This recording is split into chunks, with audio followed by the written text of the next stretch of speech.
क्या होता अगर राजा को जनता पसंद करती, भारी संख्या में उसका समर्थन करती, वोट देती। लेकिन पिछले 3 चरणों से वोटिंग परसेंटेज डाउन है। इस बार करीब 62% है। यूपी और बिहार सबसे फिसड्डी है। गुजरात भी होश के बजाय जोश में है। पब्लिक होश में है, मदहोश सत्ता परेशान है। कहीं नोट दिखाए जा रहे हैं तो कहीं डंडे। कहाँ है बीजेपी के पन्ना प्रमुख और बूथ मैनेजमेंट? कहाँ है आरएसएस का संगठन? चुनावी धरातल पर सबसे नीचे या तो हलचल ही नहीं या फिर पब्लिक हताश है।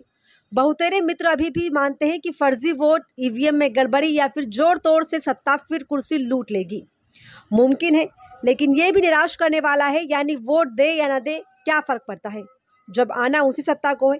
कल वोट देकर उंगली दिखाने वाले भी दावे के साथ नहीं कह सकते कि उन्होंने जिसे वोट दिया वो उसी को गया है। क्या देश की 40% जनता ने मोदी को अपनी किस्मत मान लिया है? हालांकि जवाब इतना आसान भी नहीं है, क्योंकि ये विचारधारा की लड़ाई है। उदाहरण के लिए, राह चलते किसी प्यासे को देखकर भी अनदेखा करना, बाकी 40% का पानी तराशते हाफते उस शरीर का वीडियो बनाना और फिर किसी अनजाने का पानी पिलाकर उसे जिस्म में प्राण फूंकना। विचारधारा बनाई जाती है जब सिस्टम पर छोड़ देने वालों को कोई विचारधारा नहीं होती। ऐसा 70% लोग करते हैं, लेकिन सिस्टम जवाबदेह नहीं है और उसे चलाने वाली सत्ता मूर्ख, नाकाम और सामंतशाही है। यानी जो वोट दे रहे हैं उन्हें या तो बदलाव, सिस्टम को जवाबदेह बनने की आस, या फिर वो सिर्फ वोट देने के लिए वोट दे रहे हैं। कोर वोटर शिफ्टिंग यानी पाला बदलने वाले वोटर, दोनों मिलाकर 60% से ज़्यादा नहीं है।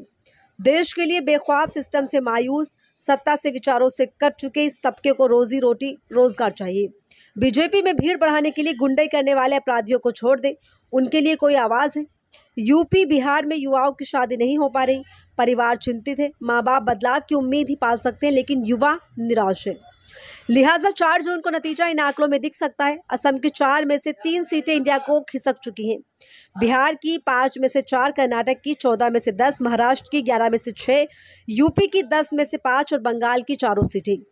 यानी तीसरी दौर की 94 में से लगभग 45 सीटें भी अगर इंडिया के खाते में जाए तो 543 सदस्य संसद की आधी सीटों पर हो चुके चुनाव में विपक्ष की झोली भर चुकी है।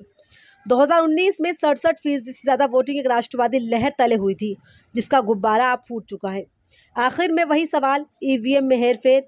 इस निराश का कोई इलाज नहीं है।